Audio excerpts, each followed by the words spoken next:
Salut à tous, c'est Greg pour l'Actu Gamer. Si t'es fan de jeux vidéo, t'es au bon endroit. Et cette semaine, on va parler de Min's Eye.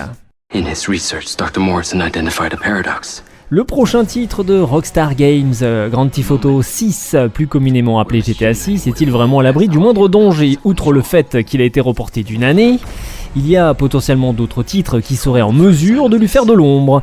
Et qui d'autre serait le plus prédisposé à lui faire de l'ombre que le prochain titre de l'un des anciens producteurs de la saga GTA? Et d'ici quelques jours, sous la bannière de Build a Rocket Boy, Leslie Benzies inaugurera les premiers pas de Min's Eye. Et oui, dans les tuyaux de Leslie Benzies, il n'y a pas que le mystérieux Everywhere qui est en développement, il y a aussi Min's Eye. Teasé dans un premier temps à la fin du thriller d'Everywhere, diffusé à l'occasion de la Gamescom 2022, Min's Eye s'est offert un nouveau coup de projecteur il y a quelques semaines à l'occasion du State of Play PS5 organisé par Sony. Plutôt discret jusqu'à présent, cela avait permis aux joueurs du monde entier de se familiariser avec l'histoire de Min's Eye. Une intrigue de science-fiction où un ancien soldat va tenter de percer les secrets de l'implant neuronal dont il est doté.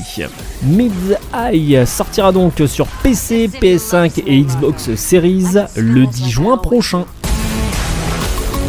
I will not let them fucking stop me!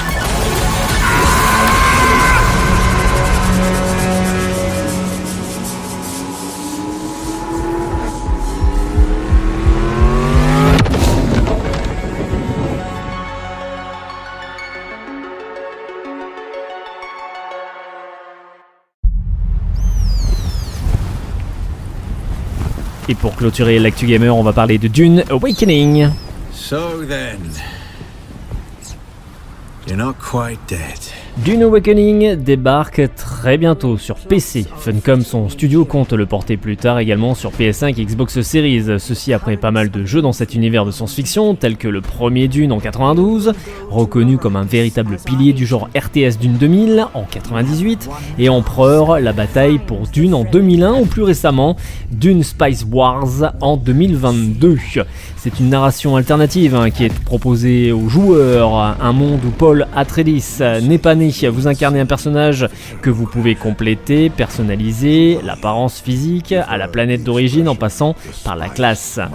Ben Gesserit, Trooper, Manta ou encore Swordmaster et planétologiste. La première partie du gameplay se résume à de l'exploration. L'eau est vitale et souvent cause de mort. Les sessions se couplent à des sessions de farm, de craft d'armes et d'équipements et de construction de bâtiments au moyen d'une sorte de pistolet. Vous pouvez ensuite rencontrer d'autres joueurs sans pour autant les affronter. Le jeu est sur la phase de sortie. On remarque à ce stade encore quelques petits bugs comme des PNJ qui marchent dans les airs ou votre personnage qui passe sous la map. De plus, les combats, que ce soit au corps à corps ou à l'arme à feu, sont très peu dynamiques, en espérant qu'ils aient corrigé le tir pour la sortie. Votre objectif final est de contrôler Arrakis. Cela devrait se réaliser, selon des estimations, après une centaine d'heures passées sur Awakening. Étendre votre territoire devient pour vous intéressant lorsque vous avez terminé d'explorer, de collecter et de construire tous vos équipements et véhicules. À ce moment, vous vous intéressez de plus en plus à la partie MMO de Awakening, qui prend place dans le désert profond. Là, des joueurs peuvent rejoindre des guildes et intégrer une faction. On en connaît déjà deux, Harkonnen et Astrid. Sortie prévue donc pour Dune Awakening le 10 juin prochain sur PC, PS5 et Xbox Series.